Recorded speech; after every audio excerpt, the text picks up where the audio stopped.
Yeah.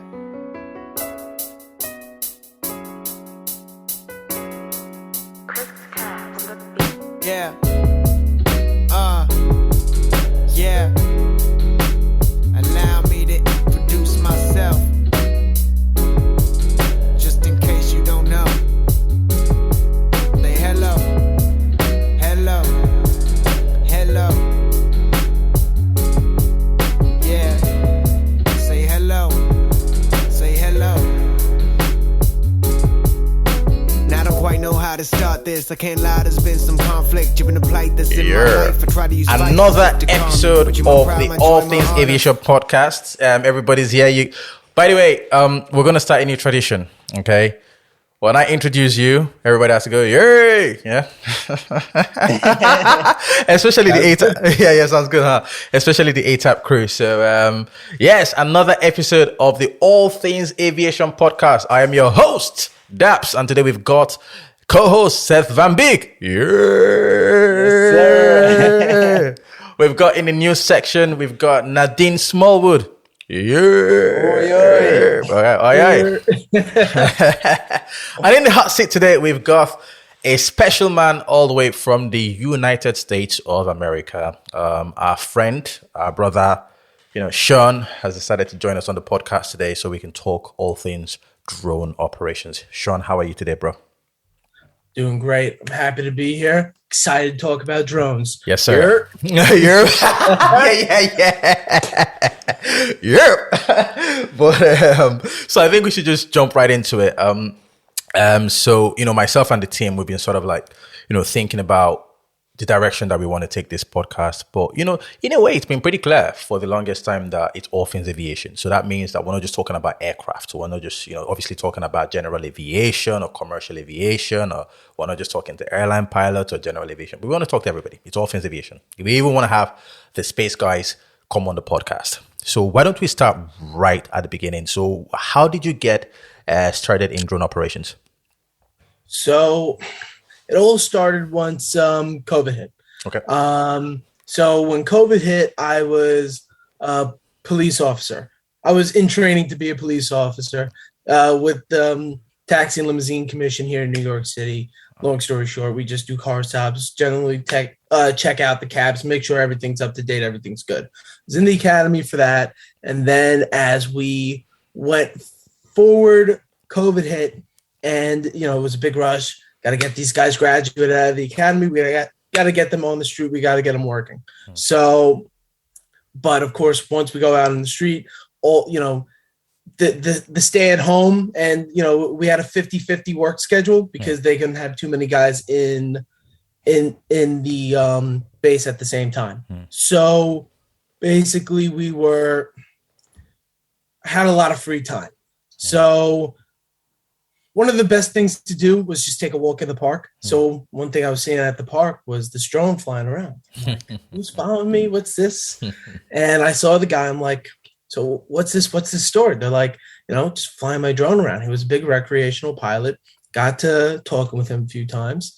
Still a good friend of mine. We love drones. We talk about drones all day long, a lot more than we should.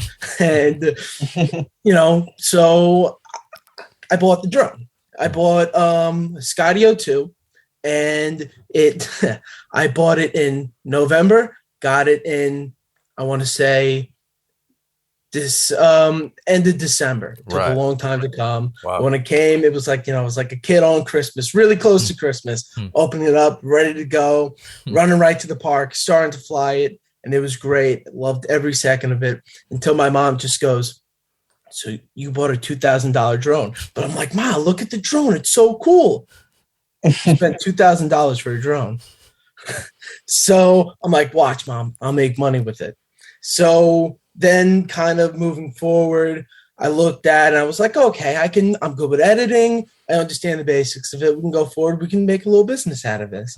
A ton of people are doing it. You're watching YouTube, ready, set, go type of thing. Let's go. Let's start hustling. You need a license in the USA. And I didn't know that at the time. It's called your Part 107 license. So I'm like, okay, it's probably, one of those quick, easy tests, flying a real plane with people in it and flying a drone, they're not the same thing. Boy, was I wrong. So, going forward with it though, I practiced, I took my test, and I now have my Part 107 certification for commercial drone license for the United States. Yeah. And it's a really cool thing to have. Wow, man. So, congratulations, bro. What a really cool story. So you were in the police academy wanting to be a police officer, and due to the pandemic, you were able to see a different path and a different career option, and now you're flying drones. That's really interesting. Yeah, no, flying drones now. So the drone business, it's still doing well, still doing really good, but we kind of just took it's turning more into a side business. Wow, I see. I'm still attending all the FAA meetings. I'm still staying up to date on everything. Wow. The FAA wants me to do with the drone because, again, the most important thing we can all do is stay safe. We're flying these objects. People think, what? It's 5 pounds. It's not that it's not that big of a deal if you hit something. It's dangerous. We have to be careful with it. So I always say we have to be at the utmost safety. Yeah. I'm sure everyone in aviation 100% will agree with that. Yeah, for sure. So it's a part-time thing right now, and because I want more time with the drone, I'm changing my career path. I'm becoming a teacher in Brooklyn. Wow. Oh wow. Currently at Brooklyn College, getting my master's, and hopefully going to become a history teacher. Oh wow, that's incredible. Wow. And you're going to be a history teacher now in a high school, or? In a high school in Brooklyn, hopefully, once I get my certification. That is fantastic. Wow. And you're still able to keep up with everything that's happening, with your drone operations. You're still going to meetings. You're still keeping yourself current. You're still studying all these, books, everything you can to just make sure that you're operating safely. Just barely, but yes. Sometimes, you're up at like 1 a.m. You're like, what did you get yourself into? Yeah. But then you go back and you're flying the drone and you're like, this is just the most fun thing in the world. I feel free. Yeah, for sure. Seth can talk about that a bit actually, because, Seth actually has got to wake up early in the morning tomorrow to go fly. So Seth is currently living that lifestyle where he's having to fly all these, really cool Eclipse 500 jets across, European airspace. So maybe Seth can sort of budge into that sort of having to keep current. Every year you have to, do all these tests to ensure that you can still fly the jets correctly, Yeah, definitely. I actually had a question. What is the process surrounding getting your drone license and the safety regulations around it? I know for us flying aircraft, we like to say that drones are a threat to us because if we hit one, it's causing massive damage. Yeah. 100%. It's so to start with it is, the first thing I learned. So I went through a program called, I wish I wrote it down, I had it ready, but it was the Pilot Institute. It's and he has a whole Part 107 drone certification kind of webinar that I went through, studied, and then I was ready to go take the FAA test. But one of the first things I had to learn, which was crazy to me, but now flying, I understand it, was and I haven't looked at one in a while, so I'm afraid I'm going to mess up the name of it. The what's the type of maps all pilots need to learn how to read, or at least in the States, I know. This is charts. Say it again. Approach charts, approach plates.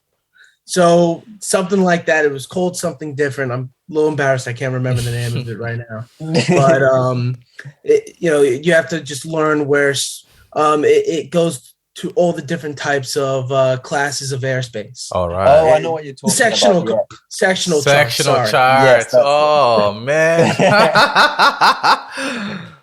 That's and the one.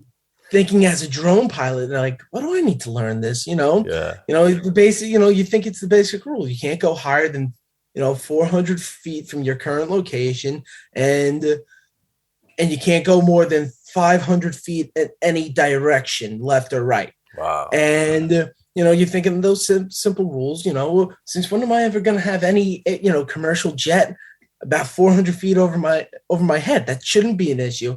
And then you forget, oh, there's helicopters, especially in New York. You know, there's an NYPD helicopter over your head at about that limit, almost anytime you look in Manhattan. So, you know, those are things we have to be aware of. When it comes to anything with drones, you got to go on to the it was the Kitty Hawk app. Now it's the Aloft I use to get my clearance to fly. So I have to go through that, get the AOK from the FAA, and I have to put in all my drone credentials, the serial number, everything, and then I have to check that the area is safe to fly. Right. Wow. So what does a pre-flight preparation look like for a drone pilot? Do you guys do any sort of performance calculations, or what does like pre-flight look like for you? So pre-flight is, you know, the way I do it. Again, I've watched some of the great YouTubers and I try to copy what they do, and everyone has their own way of doing it. I don't want anyone to come on the podcast and say, no, I do it this way, I do it that way.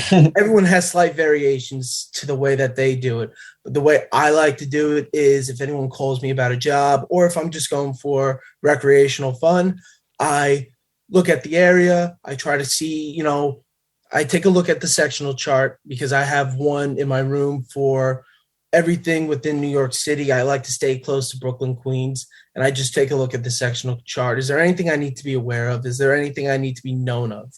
The next thing I like to do is I go on the internet, I search a little bit about the area just to make sure there's nothing going on in the area, just to make sure it's A-OK for flight. And then I check within the app and I make sure that I would have clearance in the area, because they already have a 400 feet guaranteed like check mark saying that you will get the A-OK to fly here. So, you know, I check all that out, and then we'll move forward to being on location.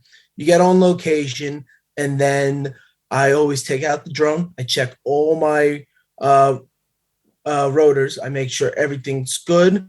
Then I put on the propellers. Before I put on the propellers, I check the propellers. I don't want there to be any chips, any scratches, any fading in the paint. That would just make me feel unsafe for this flight, because again, you just want everything in perfect condition. And then once the propellers are on, I turn on the drone. So currently I sold the Skydio 2. I loved it to death. It was a great drone, but I went for the DJI because I was going for a different type of shot. And I'll explain that in a minute about the different types of shot. But this is the DJI FPV. So when it comes to this is the drone with the goggles. So then I put on my goggles. I make sure everything's on, everything's connected, all Bluetooth, and I have a strong signal in the area. Once everything's A-OK, I look around. I make sure I have my FAA license available and on, so people can see that I am a licensed pilot. I actually just bought on Amazon UAV pilot little vest, like a traffic cop. My best friends are gonna make fun of me for it, but again, we want to make sure we are as safe as possible and no one gets any wrong signals or anyone gets hurt. So you know that was the decision into getting it. So once we put on, you know, once we look all safe, basically look like a human traffic cone, we move forward to the flight. And before flight, I always make sure that I have my plan.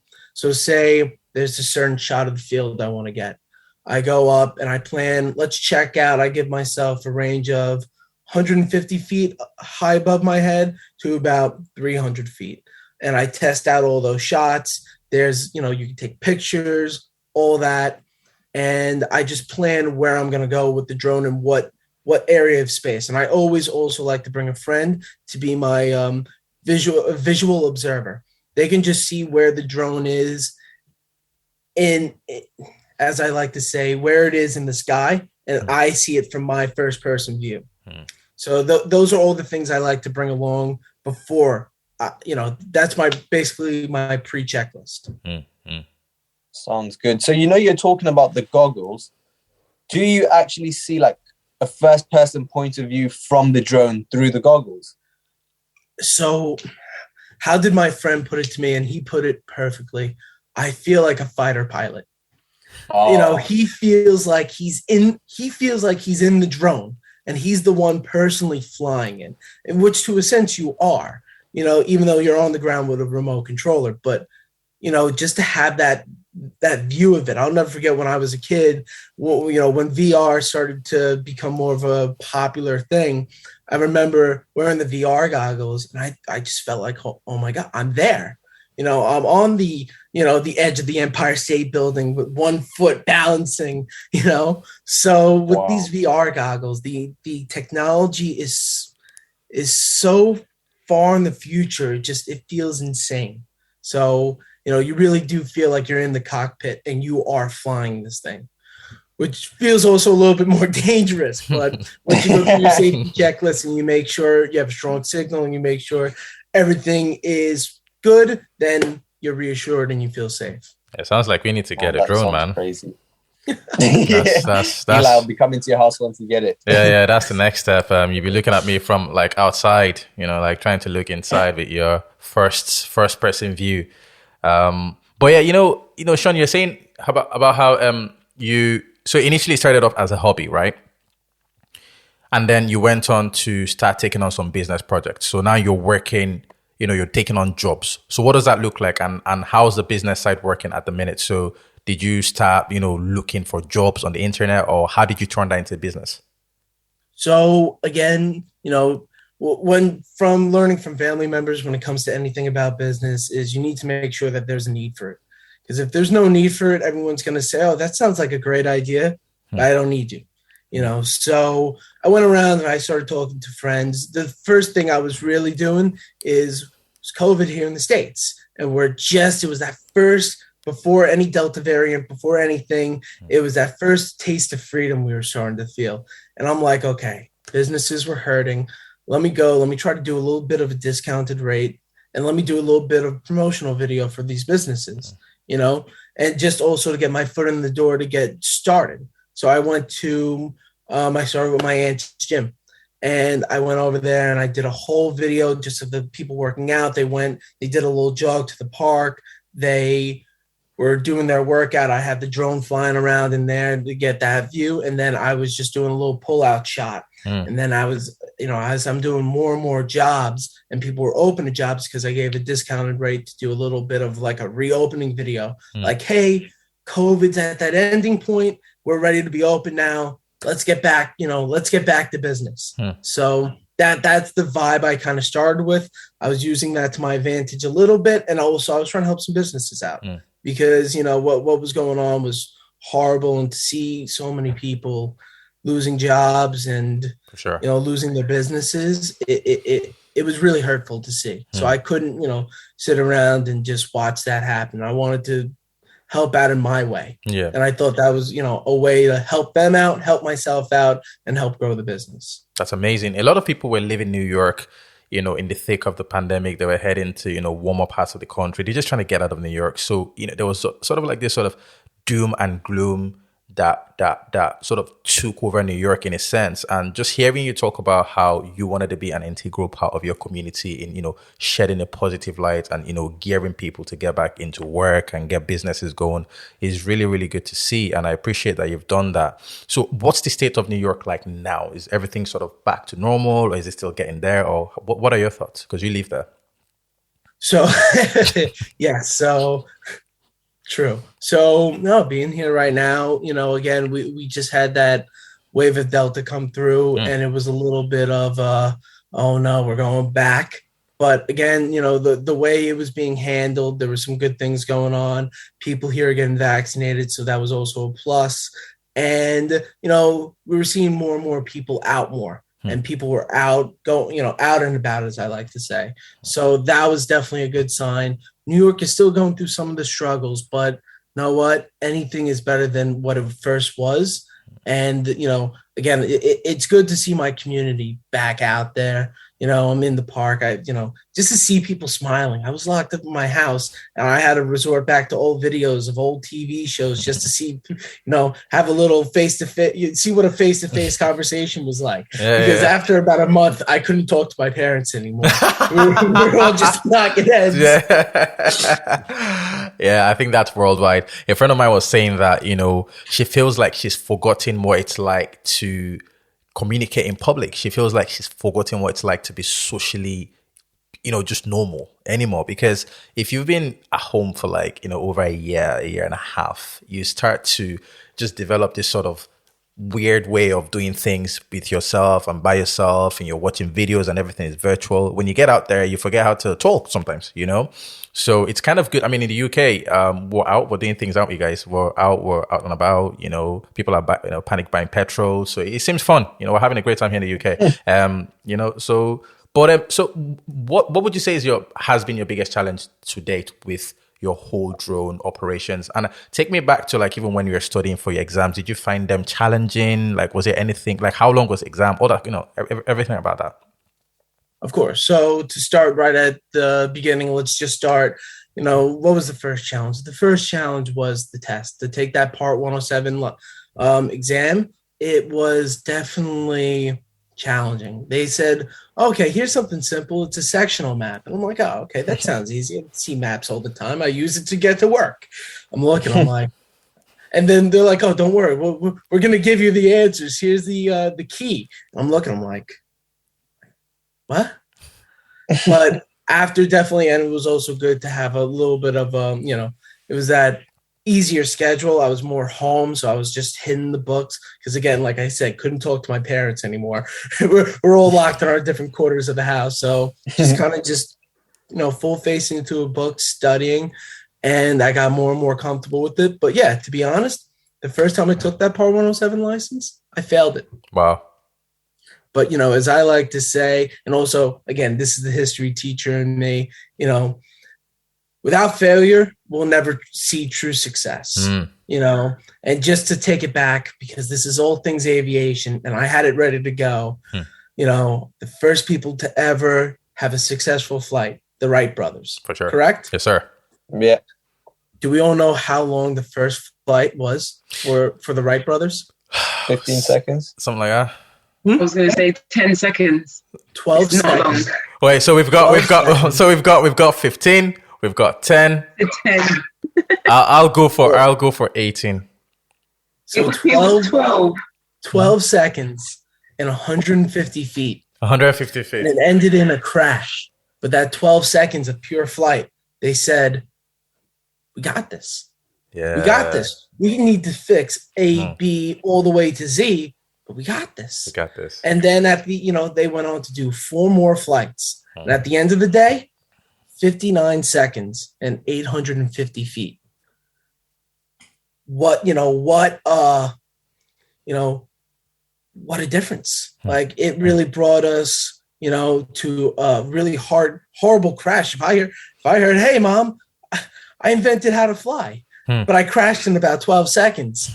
I don't really see the good in that. But they saw, they said, okay, know what? It was a failure. But here's that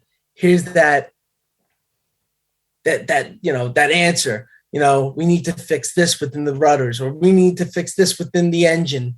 And they went on, they fixed it. At the end of the day, 59 seconds, 850 feet of traveling. And that's just one of my favorite things. So when I failed the first time, I was a little bit down in the dumps. My mom was ready. I'm a decent test taker, and she saw I was studying. So she was all ready to, give me that high five and say, you did it. Awesome. Amazing. And I failed it. But I said, I'm not giving up. I put too much into this, and even the people at the testing center, they're like, when you come back, you're going to crush it. So I went back and I passed. Wow. Passed with an 80, nothing amazing, but I overcame those sectional maps and I just overcame those challenges. And then I was able to, call myself like, oh my God, I'm an FAA pilot. Wow. You know, even though I'm not a real FAA, I'm not trying to, compare myself to people who fly the big things, but I have that license. Wow. Like I overcame those challenges. So that was my one big challenge moving forward. But once I overcame that, then, talking to people, going on different business projects for the drone, that all, got a little bit easier and easier. One of the other challenges I had to deal with was editing. Wow. As my mother loves to say, you have two working eyes, but you act as if you're blind when it comes to fashion. I really like your mom. Wow. Jeez. She really says that to you? Oh, she said that once or twice. Yeah. Again, some questionable outfit designs. And that also came into some editing pieces. But as I went on and on, I got better and better. And I didn't give up. Yeah. Moving forward. And without those failures to teach me, Wow. I would have never been able to move forward. So did you actually learn how to edit once you started flying your drones? Because you then had to edit the stuff you were taking, the videos and the pictures you were taking. I mean, I knew the basics, but people still see it in my videos. I keep my first video that I ever posted. It was the first flight with the drone. Wow. During the winter, you could see, the park right near me. It's called Marine Park. Wow. It was not the best picture in the world. And then I learned how to change up the colors a little bit.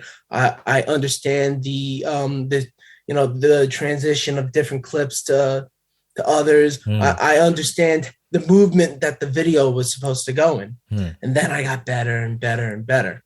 So, and were you just using like YouTube videos to learn all this, or how are you teaching yourself all this? So YouTube and a few courses. Okay. What was I think I used the Adobe services. Okay.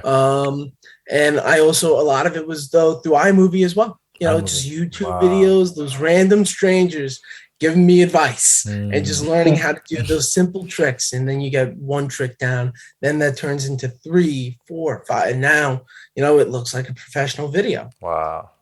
So, And do you still get to go to the park to fly your drones, or is that something that you don't do as much anymore?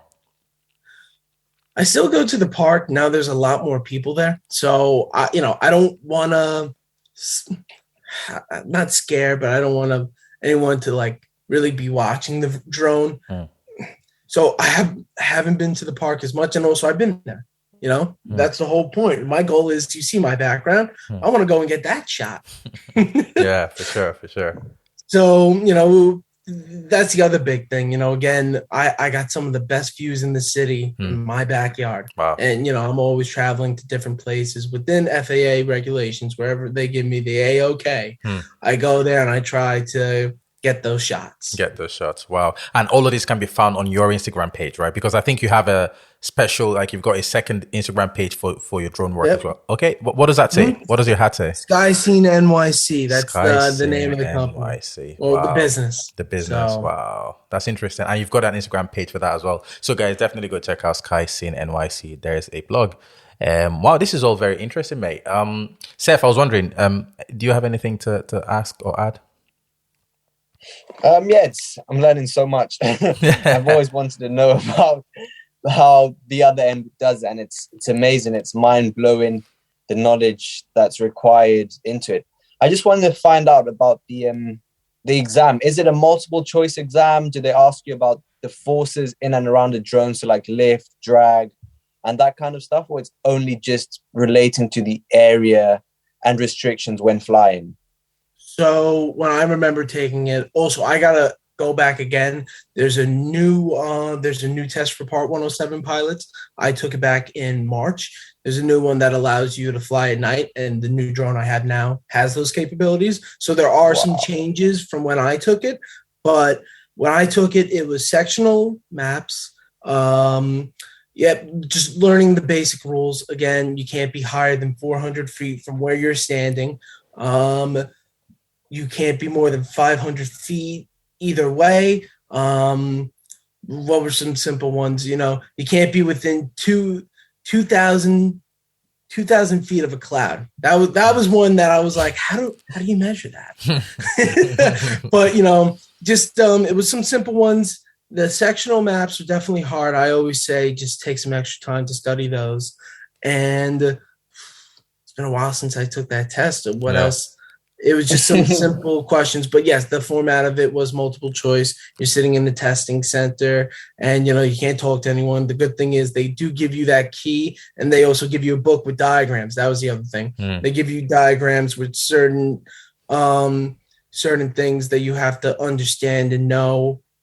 They'll have a question, if you're at point B on the map and, what's the nearest thing around you? Is it a military base? Is it a monument? Is it, et cetera, et cetera. And it's just things you have to use your key and you have to know. So it's not impossible to go and take that test. It just takes a good amount of studying.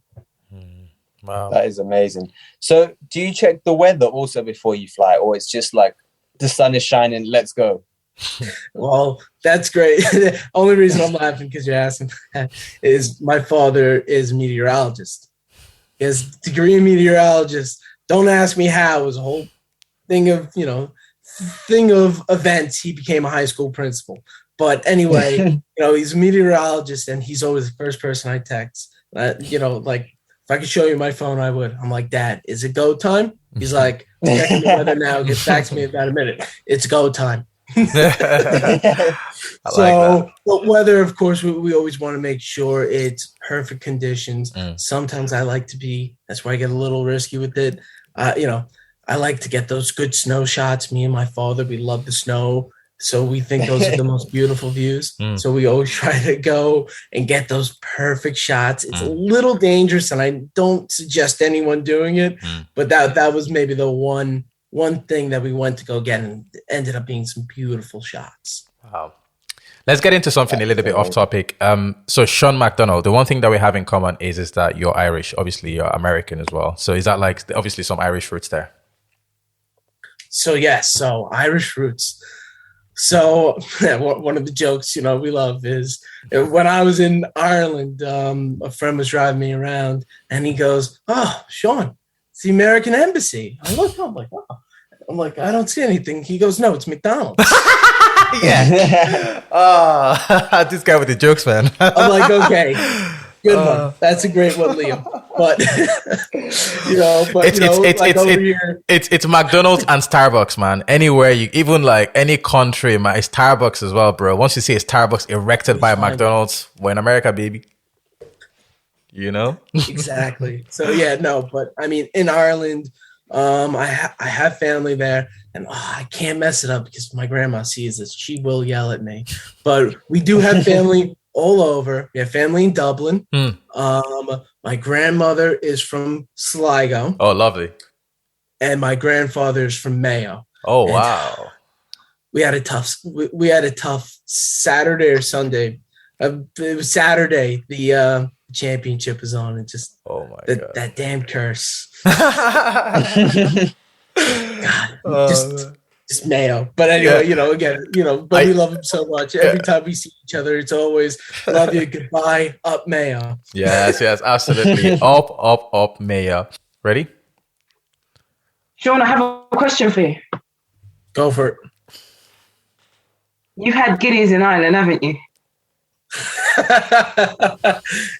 You say Guinness in Ireland? Of course. Yeah, you have, haven't you? You've had a nice pint of Guineas in Ireland, haven't you? Of course, had to. I can name a person who hasn't. Hey, let's not go there, man. Let's definitely not go there. All right. To make it a little bit better, I also went to the Guinness factory. Oh, okay, cool. I'm certified to pour the perfect pint of Guinness. So I'm just saying. This guy is certified. When I am across the pond one day, I will make sure I pour you guys the perfect pint of Guinness. Come on. So with do you think that have you had Guinness in the States as well? In New York, anywhere at all? Or? Sadly, yes. Okay. I'm glad you said sadly. So is it that much better in Dublin? Like, is it that much better like in Dublin, or? I just. And again, I can't really explain it, but yes, it was just so much better in Ireland.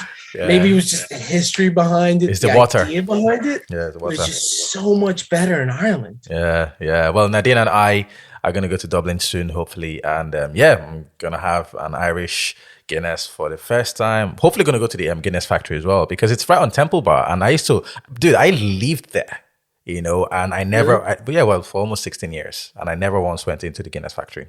So I was there for 24 hours and managed to go to Temple Bar. Yeah. Well, it's just excuses. Nadine was on a mission. And I promised on this podcast that the next time we go to Dublin, we're going to visit the Guinness factory. Actually, I'm going to tag them on this video so that they know that we're talking about. This is the second time we've given them free publicity, so we might as well start tagging them, and they might as well maybe look at sponsoring the show somehow. Although technically, pilots should not drink before they fly, right? So I don't know how that would work. They drink after the flight. There's an Irish pub everywhere around the world. I've told you this. Yeah, you're spilling the beans. So you're telling me that pilots drink after the flight? Oh, that's convenient. Oh, I can't wait to jump on my next British Airways A380. Or as the pilots, technically, these guys, they have their drinks afterwards. And it's something like you're not allowed to have 0.004% of alcohol in your body or in your blood 24 hours before you fly. So obviously pilots are very well calculated when it comes to stuff like this. And I'd imagine that varies from person to person. The rule is minimum 8 hours. Well, for cabin crew, it's 8 hours. Is it 8 hours? Is the last time you can have alcohol. But I think if I remember correctly, flight crew was 10 hours. 10 hours. But I know cabin crew was 8. Is it for drone? Yeah, for drone pilots. How about that? For drone pilots, it's 8 hours. Oh, okay. So it's the same. Maybe I'm getting that wrong. My bad. I might be getting that. I think it's 8 hours. Really, I don't think it's 24 hours. It's been a while since I thought about that. It might be 8 hours as well. But once you're out of that sort of time segment, then you're good. You can do whatever you want. As long as you're not going to go fly. So Sean, so you are now you're working towards being a history teacher in high school. You're flying drones. Do you have any plans to come to Europe and do some drone footages as well? So, I mean, again, my dream, when I went to Ireland, it was before I did anything with the drones, and I saw, my family's farm on my grandmother's side. And I said, this is like the most beautiful place ever, like majestic. Yeah. And I was just thinking about that recently. I really want to go over there with a drone and go fly. I don't want to, break any laws. And I've been doing a little bit of research, but I haven't been able to find the perfect place to go. If anyone does know, please send it over. It'll be good to have. I need to also look into about bringing my drone over there. I know the FAA and all, everyone else has different guidelines and regulations for bringing drones on airplanes, and they should be because, again, that's a serious battery that you're bringing onto the plane, and also a drone. For sure. So you're saying you don't know where to go. You mean like a location to go film from and fly out of, or is that what you mean? I don't know where to go in terms of like a website to get the information. Okay, well, I can help you with that. So remember I was saying to you before the podcast started that I have a friend, Miss Julie Garland. She's a prolific individual in the drone industry in Ireland, and she has a company called Avtrain, AVTRAIN. And I had her as a guest on Clubhouse on, all things aviation. And, I was saying to you before the podcast started, my plan is to actually have her on the show in a couple of weeks' time. So at least that way we can have the perspective of what drone operations look like in the US, and then what drone operation looks like in Europe, in Ireland in this particular instance. So what I'm going to try and do is I'll connect you both together, and she'll be a great deal of knowledge and asset to you, because when it comes to understanding how things work in Europe, she's the best person for the job. Her company specializes in that. So I'll send you all the details. Yeah, perfect. I would love to collaborate in any way. Yeah, because when you come to Europe, we will have to hang out with you. I mean, we're in UK, but we have to hang out with, especially if you're going to Ireland. My mom and dad still live in Ireland, so if you're going out there, we're definitely coming out to hopefully create some content, to get some footage before you go back to the US. We just made this plan. We're going to the Guinness factory. Yeah. We're gonna have a pint after a hard day of work. Do you know what I mean? We're gonna have a Guinness to celebrate. And Sean, I'm excited that you came on the podcast because you're a really cool dude. I've seen your work. I've reposted your stuff on Instagram before, so it was just a matter of time before you came on the podcast. Is there any message that you have for anyone out there, especially for enthusiasts, people that may want to do what you do? What sort of advice would you give them now that you've walked that path already? So my biggest part of advice is do your research. When it comes to anything you want to do, always look into it, do some more research. And once you think you have everything, do a little bit more research. Just, make sure you know your stuff. And I'm over here and I feel a little bit of pressure. I feel like I'm talking about all things drones for the United States. And again, at no point am I saying that I know all these rules, and there's a fair chance that I got one of these rules wrong. So I always tell everyone, just go take a look at the FAA guidelines and regulations, and also make sure you meet your FAA safety pros. That's something I have to connect you with. Adrian Doko in Texas. Okay. He's a big person, and he also started some amazing clubhouse rooms surrounding drones, and that's someone who you have to have on your podcast. Wow. And he will blow me out of the water with no information about drones. Well, carry on, son. And he's just definitely one of those people to go talk to and just pick his brain. And the projects that he's been on, just so cool to talk about. But yeah, that's one of my pieces of advice. Definitely, if you're interested in anything, look more into it and just get all the information you can on it. And, if you love it, just got to go out there and do it. You just got to start. And again, the path I did, I took it little by little. Everyone has a different path, The NYPD just started their drone program. Wow. And they just, from the story I heard, they took 2 kids that were interested in drones and they got the Part 107, and they're learning how to work with their ESU program on, of how to go clear out a building, how to make sure that they're protecting those officers on the ground. Wow. Again, all over the world, they're doing some of the coolest things, and they're using drones to do it. Yeah. It's just insane. They're using drones. I'm currently working at a golf course right now, trying to get a little 360 view of the golf course. And I was told that there's a course in Boston that's using drones with 3D thermal imaging. Wow. To see how the golf course is doing, what parts need more watering, what parts need less watering. And it's just, and again, if you're thinking about doing something with drones, I just say, go out, do it. You can get a small drone and just fly it. And, they're getting cheaper and cheaper now. So if you're interested, go get your information, and also go out, try within a safe space. That's the biggest thing I could say to anyone who's interested. And then if you got hooked on like I did, just keep going with it. Wow. And don't stop, because there's nothing stopping you. Well, Sean, I wanted to tell you, you're such a smart guy, and, maybe there are people out there that know a little bit more about drones, but I really want you to know that you're a smart guy. And even the length that you've come in your journey with drones is just incredible to watch, because I think I might have met you sort of just when you were just getting started, sort of, a few months ago. And to see how far you've come now, I just have to give it to you. You have to give people their flowers whilst they are here. You're doing a great job. Keep going. You're positive, and your attitude and your outlook on life will allow you to achieve more and more. So just keep going, keep educating people. I really like that history lesson you gave us, with the Wright brothers. I was massively wrong with my 18 seconds. Nadine came in first position with her 12 seconds, and Seth and Big came in, second with his. Nadine came in first with the 12 seconds. Seth did second with the 15, and I did last.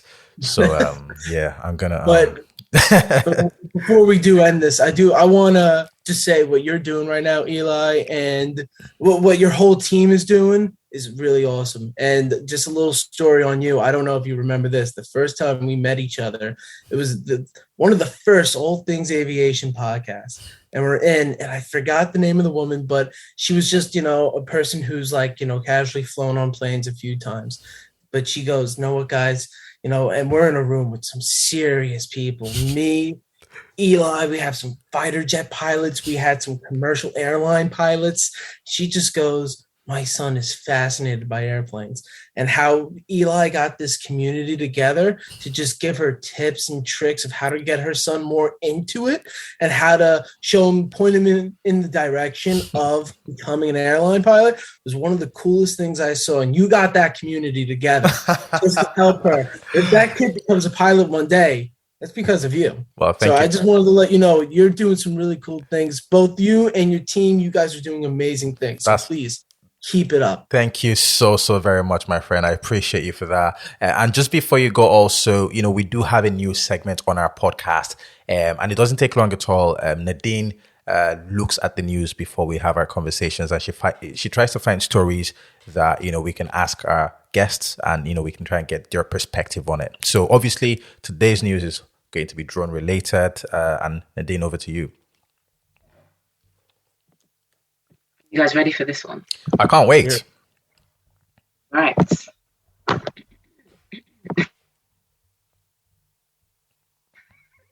A call for participants, second international drone show competition organized by SBH Engineering. They need you, Sean. They need you now. They need you. People like you, what you need to do is the European, North and Latin American Asia drone show experts have joined efforts for their second year in a row to unveil the best practices of the growing industry and run the second international drone show. So participants need to submit videos to compete in one or more of 6 categories between the 30th of September and the 30th of November 2021. Right. So I'm not going to read all of this. So this is a drone competition that people can get into. Yes. So you have to have your own drone? I'm assuming so. And then because you have to submit best drone show 3D animation, and there's the best drone show up to 100 drones. There's all different. There's a long list of categories that you can submit for. Okay, and this is in Europe, because you were kind of cutting off a bit at the start. So this is all in Europe or in the UK or? No. Am I still cutting off? No, you're good now, sort of. You're better now. It's international, so it is in the UK. It is in Europe. Okay. It's in Europe. It's in Denmark, actually. Right, and can anybody from anywhere in the world, do this? Oh, so Sean can as well. Yes, that's what I said, Sean. They need you. Wow, Sean, this is crazy, man. Are you gonna do it, man? Send him the link after the show. I will. No, please do. But you said one of the 6 categories. Can you just name off those 6 categories real quick? Okay, participants need to submit their project videos to compete in one or more of 6 categories: best drone show 3D animation, best drone show up to 100 drones, best drone show over 100 drones and up to 1,000 drones, best drone show over 1,000 drones, best integrated drone show, best drone show business promo video. The application period is the 30th of September to the 30th of November 2021. Wow. I would not have even heard of this. I definitely do have So there's a few different. Well, there you go. SPH Engineering, smart planes and helicopters. That's what this is for. That's and fine. This news was released about 5 hours ago. Okay. Wow. Okay. Well, the good thing about this is we're going to send Sean all of the information necessary. We will push Sean on our channel, and we're rooting for you, Sean, because we want you to win. And we will talk about you, to everybody. So hopefully, Sean, when you win, you can then come back maybe 5 or 6 weeks later and tell us all the experience about what it's like to walk like a star. Because now you're going to be a celebrity, basically. I'm going to have to ask for an autograph, mate. So I'm letting you know in advance, okay? And I am not waiting in a queue. I'm going right to you. Like, Sean, my bro, we're here. Yep, we're here. Yeah. Nadine, is there anything else in the news drone related before we let Sean go? UK, the Isle of Wight NHS Trust Charles Jones for chemotherapy deliveries. Oh. So what they're doing, so instead of them coming into the hospital, they're using a drone to give them their drugs. Right. That's cool. Yeah. That's pretty cool. The Isle of Wight is doing that right now. There are several places doing that right now, and it's a really good, effective way. It's really a quick way because, like, again, in New York City, like I always tell everyone, you need this in New York City. Nobody really understands how bad the traffic gets in Manhattan, even Brooklyn, Queens, everywhere, even Staten Island. Wow. It's crazy. But if we had drones getting, important materials and supplies, especially to hospitals, everything would move a lot quicker and a lot better and more safely for people. So that's definitely one of those things we need. I definitely also want to just hit one more thing. Sure.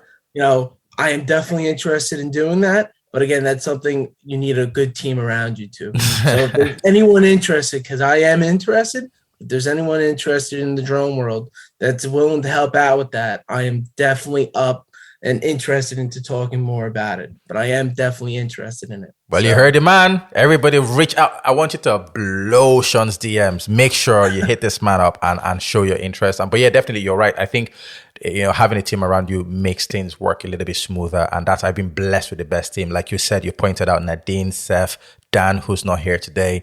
It's taken me a while to meet all these people. Nadine, I met her very early on when I started the aviation rooms, and I didn't really know we were going to work together. The only thing I knew really was that she was a lovely person, and we've only met once in person, but for almost 7 months, we were just working virtually, and then Sev and Big came. And I met a lot of interesting people like yourself as well. So definitely having a team of individuals that care about you getting to your destination is very important. So that's very profound what you said. But just before you go, I just wanted to say, apart from the thank yous, definitely drones are the way of the future. What you're doing now, you're at the forefront of something that's truly special. When we had the Wright brothers, then we went to space, and we now were, doing commercial aviation. Everything is just falling in place. And I think drones, in the next 5 to 10 years, we're going to see them take over in such a manner where in places that are as congested as New York City, where, you've got Manhattan, Queens, all these places that are very congested by traffic, you can have drones just do the work and do it very effectively. And people like you are going to be there to maybe educate the ones coming behind you, because you have all this experience. Because I can't imagine how many hours you have now, hopefully quite a substantial amount. In 3 or 4, 5 years time, you have a lot more, right? There you go. But so let's wrap things up here. But thank you very much for coming on the podcast. We're definitely going to have you back on again. I wish you all the best with your, work as a history teacher, as a drone pilot. I wish you everything, safety. And yeah, I can't wait to talk to you soon, my friend. Same. Thank you again for having me, guys. You guys were really amazing. Thank you for the great questions, and thank you for the great conversation. Fantastic. Look after yourself, pal. Take care. Have a good one, guys. Yeah. Bye-bye. So Nadine, and then there were two. So what did you think of that? What did you think of that? I want a drone. Yeah, we talked about this like 5 weeks ago. Did. That we should look at getting a drone. But the thing with getting a drone is we're getting really busy with a lot of stuff now. We need to get a drone when we're not overwhelmed with what we're doing. Because even now we have so much going on, don't we? With all things aviation. I'm going to have an announcement soon. I can't talk about it now, but there's a special announcement coming soon. Even you are going to have a special announcement soon for the community. I have to say, I was talking to our friend, Captain Theresa, in the DMs, and it was just so lovely to catch up with her. Everything is going well. Aviation is coming back in the US, so there's more flights happening. So she's happy. She's flying again. And she asked about everybody, and we were just good to catch up with her again. So yeah, we're all going to have some good news soon to share. More and more people are discovering the podcast. So yeah, we're thankful to be where we are. But yeah, definitely getting into drones will be a lot of fun. But I think right now it's just that thing of once we get everything to where it needs to be and we have some free time and we just want to kill time, we can just go buy drones. Free time is not going to happen. The market is going to have a massive upturn. Yeah. Massive. So free time for now is not going to happen. I'm predicting it. I'm calling it. You're saying for now. For now, it's not going to happen. For now. But that's okay. Because recruitment is going crazy. EasyJet is recruiting like crazy for cabin crew.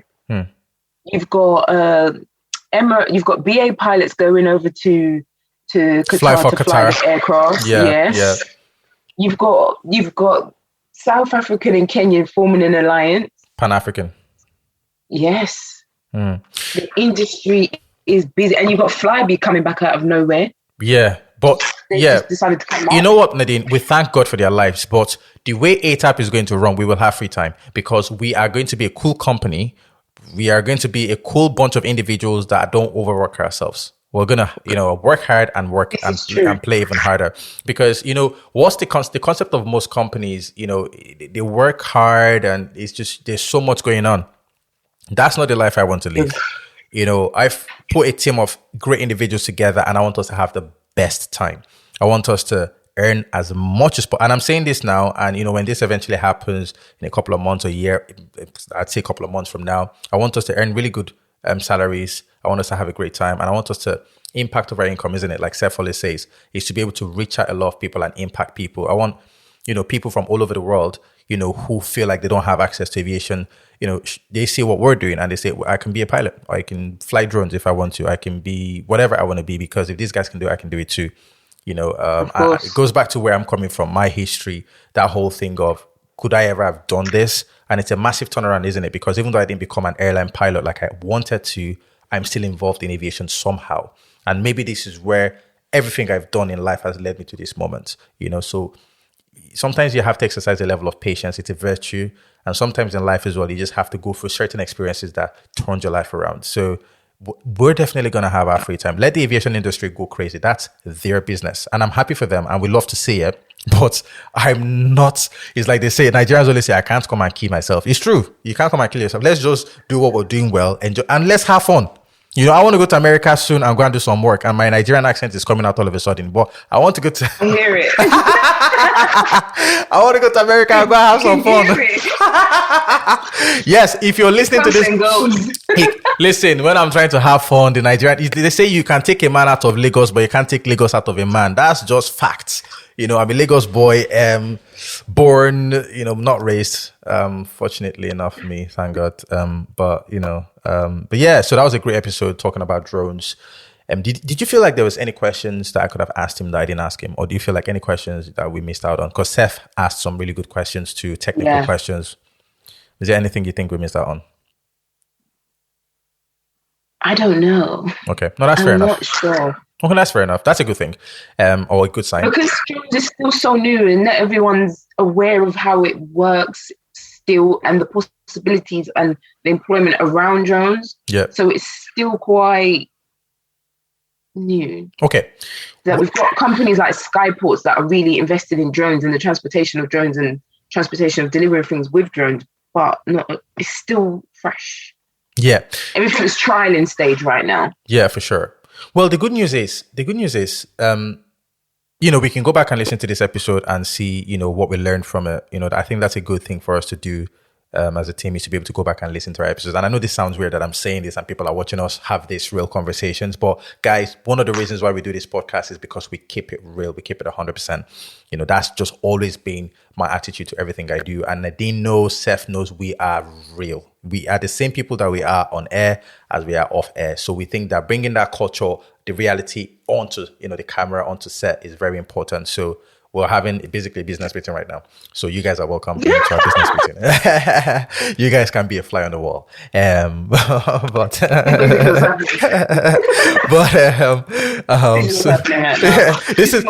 This is what it's like when we're having business meetings. This is exactly what it's like.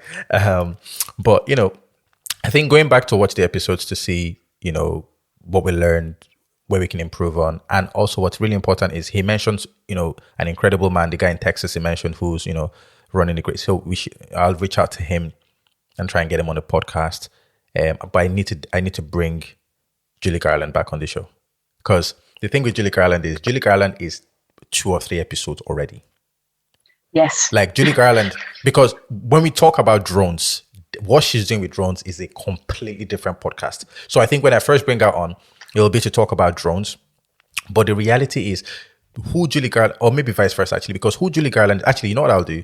We're going to make it a 2 or 3 part episode. The first thing is going to be her coming on and just telling us who she is. Because when people hear who this woman is, they're going to be so blown away. When she told us her story on Clubhouse, I was like, what? You've done this? You've done that? It was crazy. That woman has done it all. Almost, right? Near enough. And now she's a drone operator and she's very heavily involved. So I think it will make for an amazing episode for our audience. And we're very excited. Guys, as you can see, we're excited. But before we go, I just wanted to ask Nadine, is there anything that you'd like to add?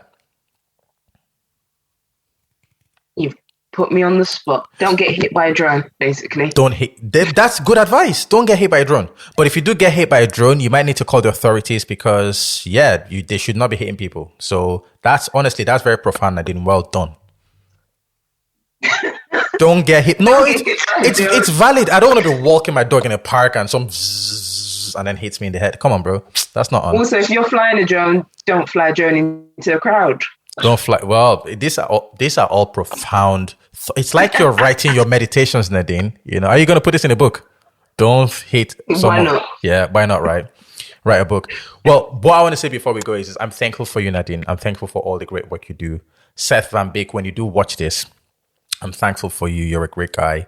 Dan, the producer who doesn't really produce a podcast, but he's my intern. I want to change his name from Dan the producer to Dan the intern. Until Dan actually starts producing podcasts, he's going to be Dan the intern, DTI. That's his new name now. So Dan the intern.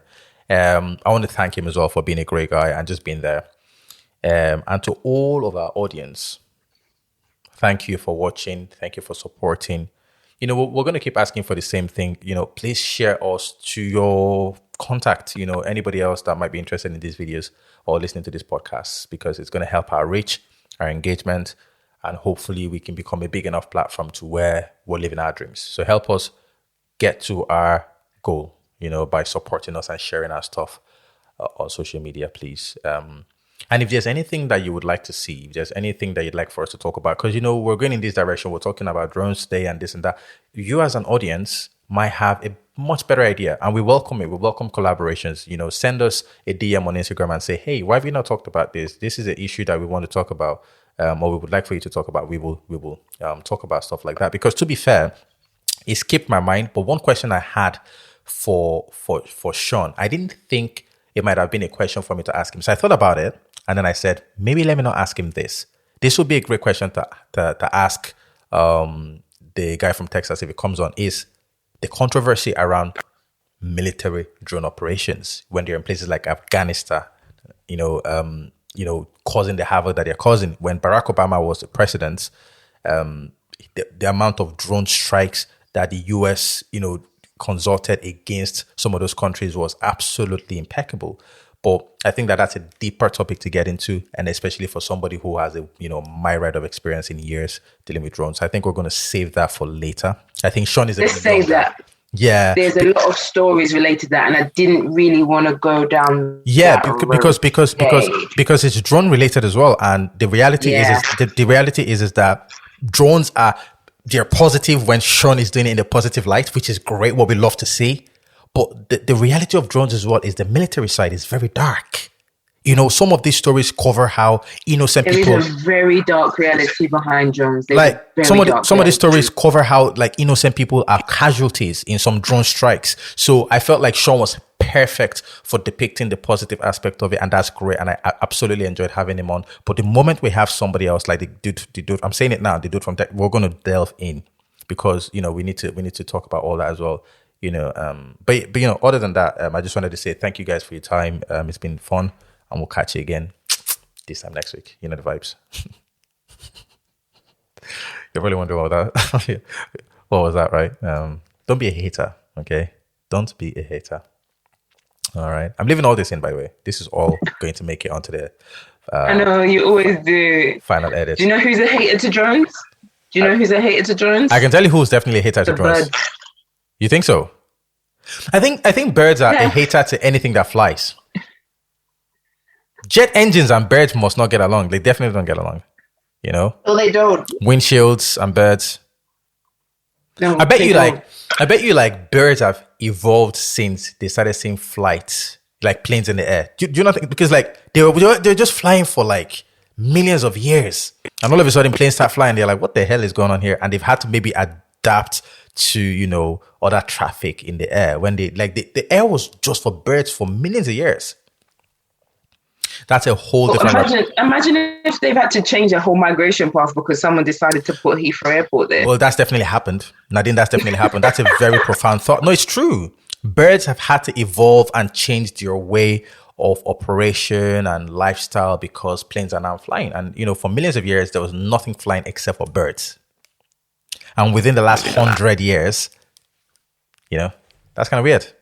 I'm going to see if I can get a bed. I've got a story for you. Yeah. I've got another story for you real quick. All right, cool. Okay, before you tell your story, okay, this is what happens when we say we're going to get off and we never get off. So I know. This is what. So you know what we need to do. This is an interesting topic to explore. Let's get a bird expert to come on the show and talk about what they think the evolution of birds have been in the last 100 years. Now that we have planes flying, I think there must be something there. I've never considered this, but there must be something that the evolution of birds in the last 150 years. Now that there's flights. So there's flight. Anyway, let's hear your story. This is Australian news, right? This is from The Guardian, Australian news. Drone delivery company Wing has temporarily suspended deliveries to the Canberra suburb of Harrison after nesting raven swooped a drone delivering coffee. The bird said, "Get that coffee out of here. Move. You're in my space." So the bird smacked the drone off the air. Really? So the coffee delivery was just none. Wow. Yeah, that bird. That's what happened. Yeah, that bird is not having it, man. Yeah, but that's what I'm saying. It must be really annoying to have all this. But that's how we move forward. If you look at a place like New York, for instance, all that traffic, there has to be a way.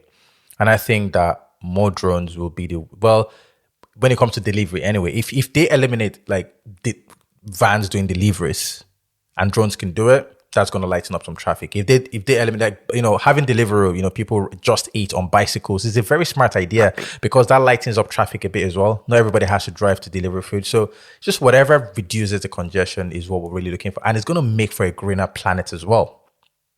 Because you need to be thinking about green planet conscious.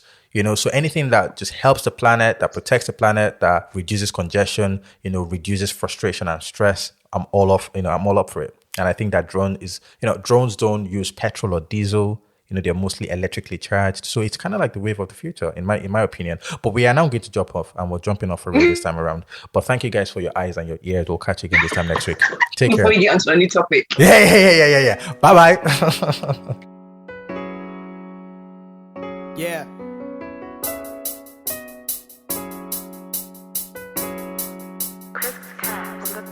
Yeah. Yeah. Allow me to introduce myself. Just in case you don't know. Say hello. Hello.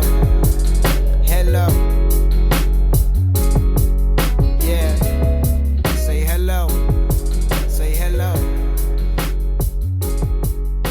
Now I don't quite know how to start this. I can't lie, there's been some conflict. Given the plight that's in my life, I try to use vices just to calm you. But you're my pride, my joy, my heart.